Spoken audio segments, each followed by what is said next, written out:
નમસ્કાર વિદ્યાર્થી મિત્રો, વસુંધરા એકેડેમીમાં આપ સૌનું સ્વાગત છે. હવે મિત્રો, રવિવારના રોજ જે એસીએફઆરએફઓની એક્ઝામ યોજાઈ ગઈ એના મેરિટ વિશે આપણે વાત કરીશું.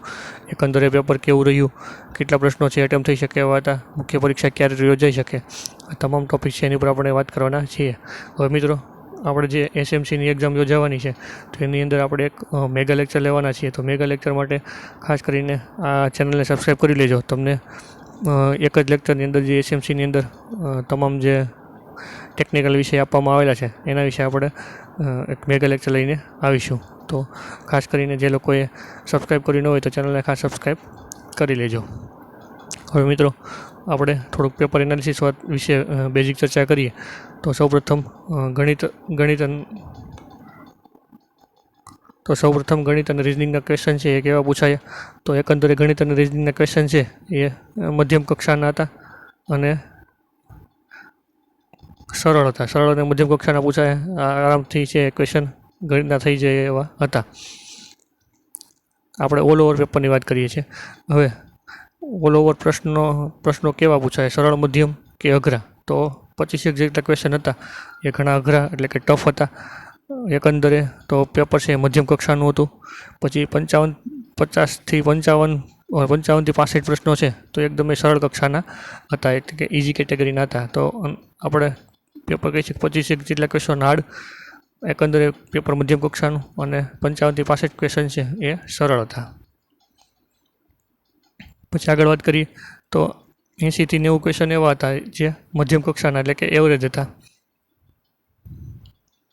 પછી વિદ્યાર્થીઓ કેટલા ક્વેશ્ચન અટેમ્પ કરી શક્યા? તો અહીંયા ઓછામાં ઓછા મને એમ છે કે 130 ક્વેશ્ચન તો બધા અટેમ્પ કરી શક્યા હશે, પણ 130થી તો કાંઈ થાય નહીં. અને મેક્સિમમ છે 180 સુધી છે ક્વેશ્ચન અટેમ્પ થઈ શકાય એવા હતા. એટલે ઘણા લોકો 180 સુધી અટેમ્પ કરેલા હશે, પણ 160થી લઈ અને 180ની રેન્જમાં પણ ઘણા વિદ્યાર્થીઓ હશે. પણ અમે તમને મિનિમમ આંકડો આપ્યો તો 130 ક્વેશ્ચન તો મોટાભાગના લોકો મિનિમમ અટેન્ડ કરી શકેલા હશે.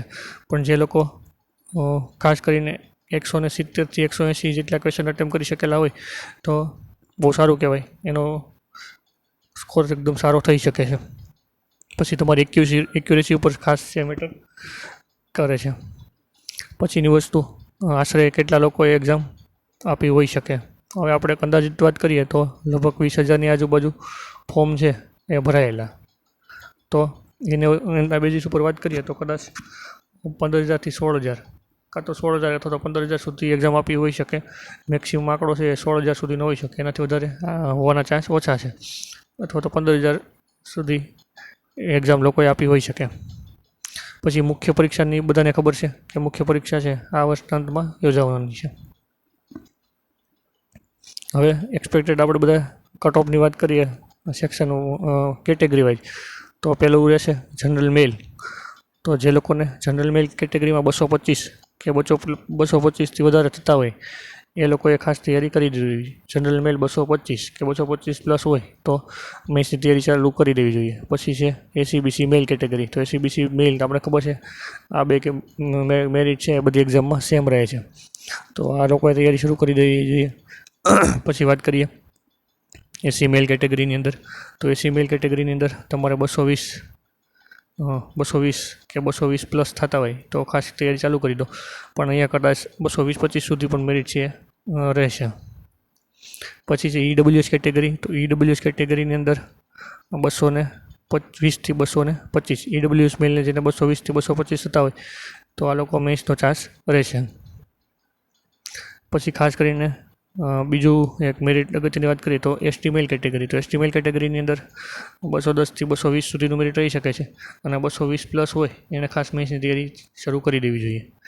પછી ફિમેલ કેટેગરી. તો ફિમેલ કેટેગરીમાં કોઈ પણ કેટેગરી હોય, તમે ફિમેલ કેટેગરીમાં આવો છો તો આ મેરિટ છે 220ની આજુબાજુ રહી શકે છે, 220 પ્લસ પણ જઈ શકે છે.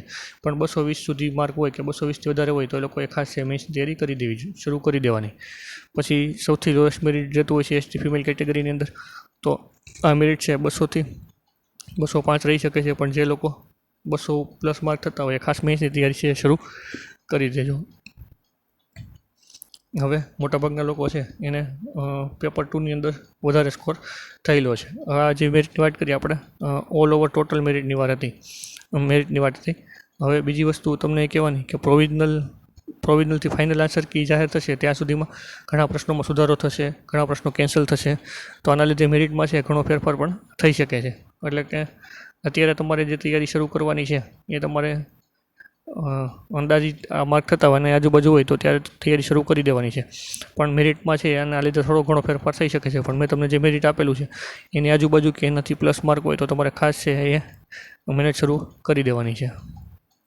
પછી જે લોકોને અંદાજિત આમ ખાતરી હોય કે ભાઈ આપણું થઈ જશે, આપણું મુખ્ય પરીક્ષામાં નામ આવી શકે છે, તો કોઈ પણ પ્રકારનો સમય બગાડ્યા વિના છે મુખ્ય પરીક્ષાની તૈયારી છે શરૂ કરી દો. તમને આગળ છે એ ઘણી બધી એક્ઝામ છે CCEથી લઈને કોઈ પણ મેઇન એક્ઝામ, ખાસ કરીને મેઇન્સ એક્ઝામ જેમાં લેવાતી હોય તે તમામ જગ્યાએ તમને કામ આવશે. પછી મિત્રો જે લોકો GSRTC કંડક્ટરની એક્ઝામ આપવાના હોય અથવા તમારા મિત્ર મંડળમાં કોઈ આપવાનું હોય તો આપણે GSRTCને લગતા 3000થી વધારે ક્વેશ્ચન, આ સિવાય આમાં જે કોમ્પ્યુટરના પૂછાયેલા છે, કોમ્પ્યુટરના 1000થી વધારે પ્રશ્નો આપેલા છે. પછી 1000થી વધારે પ્રશ્નો છે એ ઇંગ્લિશના સમજૂતી સાથે આપેલા છે. એટલે ઓલ ઓવર તમે ગણો તો 6000થી વધારે ક્વેશ્ચન છે MCQ ફોર્મેટમાં GSRTC કંડક્ટર કોર્સના આપેલા છે, જેની કિંમત છે ફક્ત 99 રૂપિયા. તો આપણી એપ્લિકેશનની લિંક આપેલી છે, ત્યાંથી આ કોર્સ છે પરચેસ કરી શકો, અથવા તો જે તમારા મિત્ર મંડળમાં તૈયારી કરતા હોય એ કરી શકો. અહીંયા આપણે GSRTCના 300 ક્વેશ્ચનની અંદર જે ક્વેશ્ચન આવે છે જેમ કે નિગમને લગતી માહિતી હોય કે પછી રોડ સેફ્ટી હોય, તો આ તમામ છે લગેજ ભાડાના દાખલા બધું આવરી લીધેલું છે. એમાં 3000 ક્વેશ્ચનમાં આવી જશે. આ ઉપરાંત તમારે કોમ્પ્યુટરના 1000થી વધારે પૂછાયેલા અને ઇંગ્લિશના ક્વેશ્ચન મૂકેલા છે. તો ખાસ લોકો જે સિરિયસ કેન્ડિડેટ હોય જણાવી દેજો, અને તમારા મિત્રોમાં કોઈ તૈયારી કરતું હોય તો ખાસ તેમને આ શેર કરી દેજો. આ સિવાય SMC માટે આપણે વિડીયો લઈને આવીશું. તો વિડીયો અંત સુધી જોવા બદલ આભાર. Thank you. જય હિન્દ, જય ભારત.